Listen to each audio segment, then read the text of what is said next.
I was called a burden by my own son on the day of his wedding. Not in a heated argument, not behind closed doors. He said it calmly, almost casually, while talking to his new mother-in-law, and I heard every word. My name is Cassie. I'm 67 years old, a retired school librarian from Austin, Texas. And until that moment, I believed I had raised a kind man, a thoughtful son. I was wrong. Or at least, I didn't see what was changing in him. Maybe I didn't want to. That day was supposed to be beautiful. It was. The weather was perfect. The venue was a dream. People wore suits that cost more than my entire monthly income. But in the middle of all that polished perfection, I stood still with a champagne glass in hand, frozen by what I'd just heard. My son told someone that I was becoming difficult, that I'd need to be dealt with, that no one should have to rearrange their life around an aging parent. My chest felt hollow, like air had been sucked out of the room. I'd spent decades loving him, guiding him, sacrificing, without ever keeping score, and in one short sentence, he reduced me to an inconvenience. A problem. I didn't cry. Not yet. There were too many eyes, too much noise. But inside, something broke quietly. Later, I would replay those words over and over, trying to convince myself that maybe I misheard, that maybe he didn't mean it that way. But the truth? It was crystal clear. I was standing 10 feet away. I saw the way he leaned in, the way he smiled politely while tossing away everything I thought we had. That moment changed something in me. I didn't get angry, at least not right away. I got quiet. And when I get quiet, it means I'm listening, watching, remembering. Because if I've learned anything in nearly 7 decades of living, it's that silence can be stronger than shouting. And sometimes, the only way to defend your dignity is to stop assuming you'll be treated with it. The wedding was held at a private estate just outside of Fredericksburg, the kind of place you only see in lifestyle magazines or television dramas. Rolling hills, a white-columned mansion, strings of fairy lights twinkling under ancient oak trees. The flowers alone must have cost more than my car, and the band played soft jazz like something out of a 1,940 seconds film. Everything was perfectly curated, from the signature cocktails named after the bride and groom to the gold-rimmed china on every table. I wore a pale blue dress I'd bought weeks earlier, simple but elegant, with a matching scarf I'd crocheted myself. But as soon as I stepped out of my rental car and into that sea of couture and champagne, I felt like I'd walked into a world that wasn't meant for me. The women floated around in designer gowns, their shoes stabbing gently into the grass like they were made for this terrain. They spoke in hushed tones, laughing delicately, sipping drinks without smudging their lipstick. I smiled, nodded, tried to fit in. But their eyes skimmed over me, like I was part of the decor. Harmless, forgettable. I found a seat near the back of the cocktail tent and tried to enjoy the music. The ceremony had already happened earlier in the afternoon. It was lovely. My son looked handsome. His bride looked stunning. I watched them exchange vows beneath a floral arch while I sat 2 rows behind her family, surrounded by people who didn't know me and didn't care to. When the officiant pronounced them husband and wife, I clapped like everyone else. But deep down, something in me felt heavy, like I was already being pushed aside. During the cocktail hour, I wandered near the edge of the terrace, pretending to admire the view. That's when I heard them. My son and his new mother-in-law were standing just around the corner, their voices low but clear enough to reach me through the stone columns. He said he was glad everything had gone smoothly, that the stress of managing family had been worth it. Then came the line that stopped my breath cold. He said I'd become harder to deal with lately. It might be best to start looking into care options sooner rather than later. That I was, and I quote, becoming a bit of a burden. I didn't move, didn't flinch. I just stood there, staring out at the hills, listening to the woman next to him hum her agreement. She told him he was smart to plan ahead. Too many people wait too long and regret it later. My fingers dug into the stone railing, but I kept my face calm. No one could see me lose it here. Not in this place, surrounded by people who thought I was lucky just to be invited. I waited until their voices drifted away, before I let myself breathe again. Everything else that evening passed in a blur. The dinner, the toasts, the cake cutting. I smiled when people looked. I said all the right things. But inside, I was somewhere else entirely. Because that day was supposed to be about love and beginnings. But for me, it was the moment I realized something painful. My son no longer saw me as his mother. He saw me as a problem. And in his new world of curated perfection and long-term strategy, problems were things to be managed, not loved. The night after the wedding, I sat alone in my living room with the lights off and my shoes still on. I hadn't even unpacked my overnight bag. There was this strange stillness in the house, the kind that settles in when you've been holding your breath for too long. I stared at the coffee table, at the single envelope that had been resting in the same drawer for almost 3 years. David gave it to me a week before he passed. He had just come home from another round of chemo, tired but still sharp, still trying to protect me in every way he could. He told me not to read it unless I truly needed to, that if I ever felt like Ethan forgot who he was, or forgot who I was, then I'd know it was time. For a long time, I thought I'd never need it. I wanted to believe the best in our son, but after what I heard at the wedding, something in me knew David had seen what I hadn't. With trembling hands, I opened the envelope and pulled out the folded page, creased but intact, his handwriting steady but slightly weakened at the edges. It began the way all his letters to me did. "Sweetheart, if you're reading this, then something's gone wrong. Not with you. With him. I love our son, Cassie, but I see things now that worry me. He's grown ambitious, not just in the way young men chase success. It's deeper than that. He started calculating everything. Who matters? Who's useful? And I'm afraid that when I'm gone, he'll start treating you like a leftover." I felt the breath leave my lungs. It wasn't angry. It was careful. Detailed. David went on to say he'd heard Ethan ask about bank accounts, about what would happen to the house, about what protections were in place if I ever got sick. At first, David thought it was a concern. Then he realized Ethan never asked how I was doing, just what would happen if I couldn't take care of myself. He wrote that he changed the will, just in case, that everything would go directly to me. No questions, no contest. And then he added something that shattered me. He said, "You are not a burden, Cassie. You are the best thing I've ever done with my life. If Ethan ever forgets that, remind him who you are. Remind yourself." By the end of the letter, my hands were shaking. I don't know if it was grief or fury or just the weight of being seen so clearly by someone who wasn't even alive anymore. David had been dying, yet he was still looking out for me, still trying to make sure I wouldn't be erased by someone else's comfort or convenience. I pressed the letter to my chest and cried for the first time in months, not because I was sad, but because I was finally beginning to understand that silence wouldn't protect me anymore. David knew it, and now I did too. The clinking of glasses echoed through the ballroom as someone tapped a spoon against a champagne flute. It was time for the toasts. I hadn't planned on speaking. I hadn't prepared a speech. But as I looked around at the sea of polished faces and saw my son standing there, smiling like nothing had happened, I felt something rise in me that I couldn't push back down. I stood slowly, steadying myself on the back of my chair. The music faded. Conversations hushed. All eyes turned to me.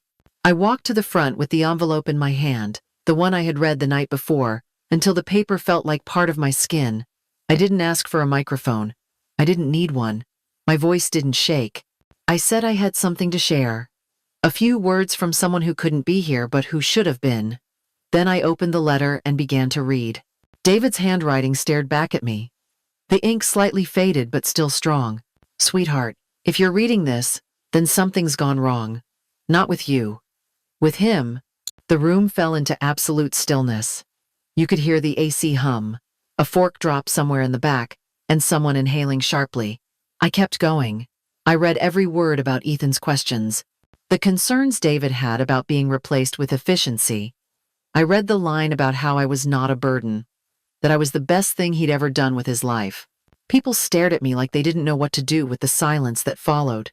Even my own son looked like he didn't recognize me. I folded the letter with care, tucked it back into the envelope, and said nothing else. I didn't need to. The words had already done what they came to do. When I stepped down from the front of the room, I could feel the weight of every gaze still clinging to me.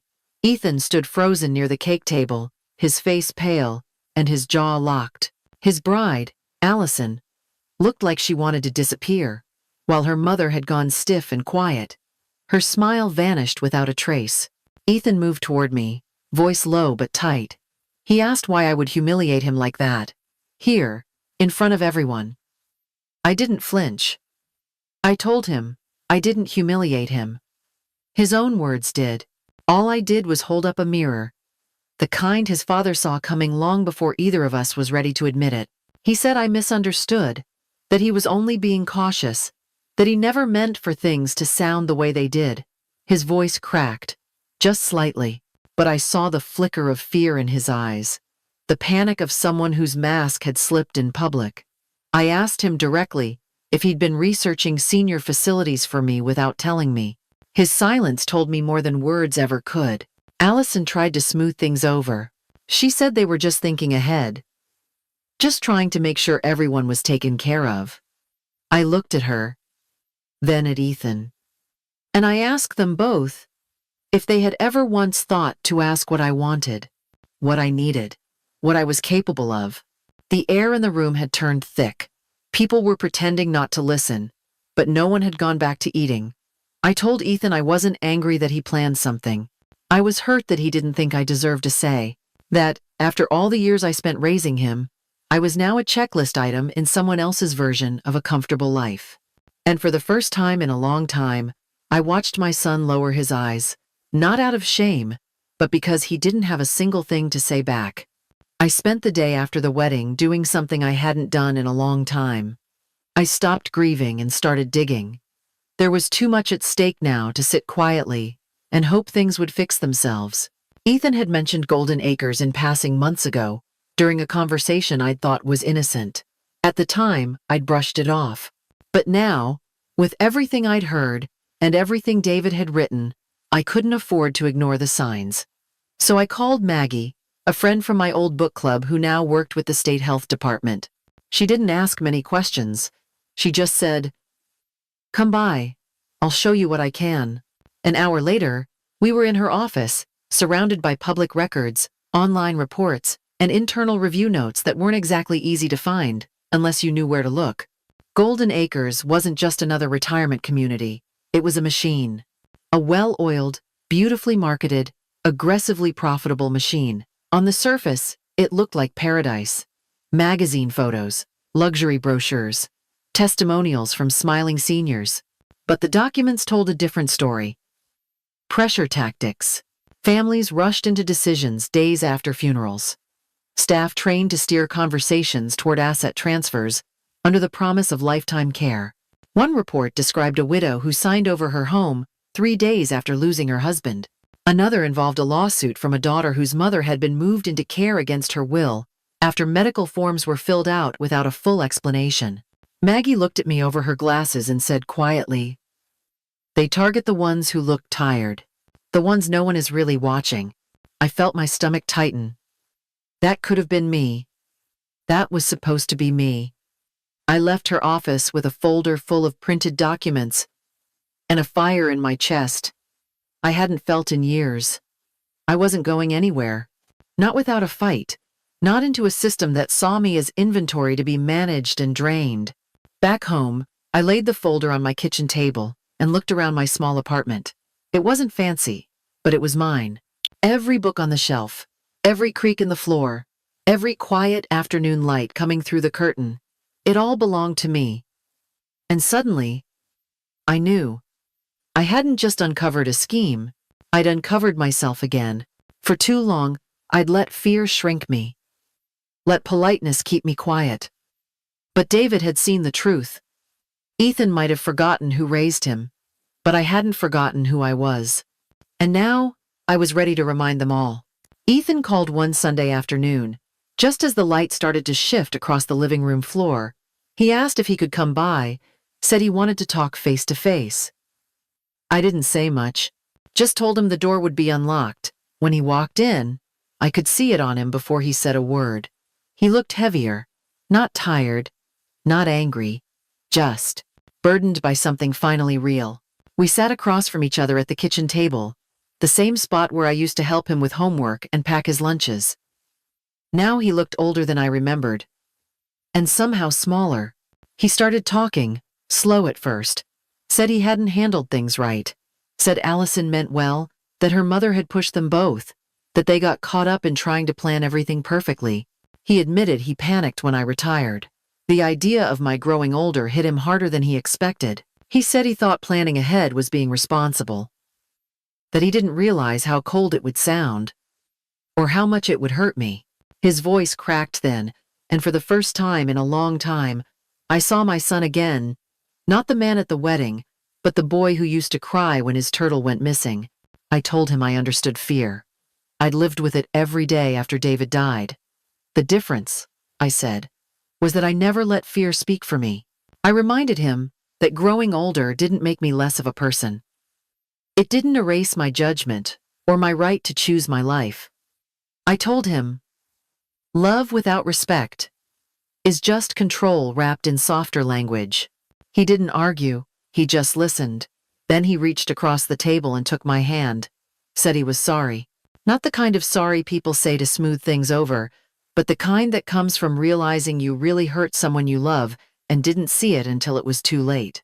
We both cried then, quiet tears that filled the space between apology and forgiveness. I told him I wasn't angry anymore, just sad it had to happen this way. And then I told him something that surprised even me. I said, I don't need you to protect me. I need you to trust me. I've lived a long life, Ethan. I've seen the world break and rebuild, and I'm still here. That means something. He nodded, eyes wet. Then he said he wanted to do better. Not just for me, but for himself, for his future family. We didn't hug right away. We just sat there, hands still clasped, letting the weight of the moment settle. And in that stillness, I realized something had shifted. The conversation didn't erase the pain, but it did something more important. It opened a door, and through that door, I saw the beginning of something we hadn't had in a long time. Not just connection, but understanding. It's been a few months since the wedding, and my life looks a little different now. I signed up for French classes at the community center.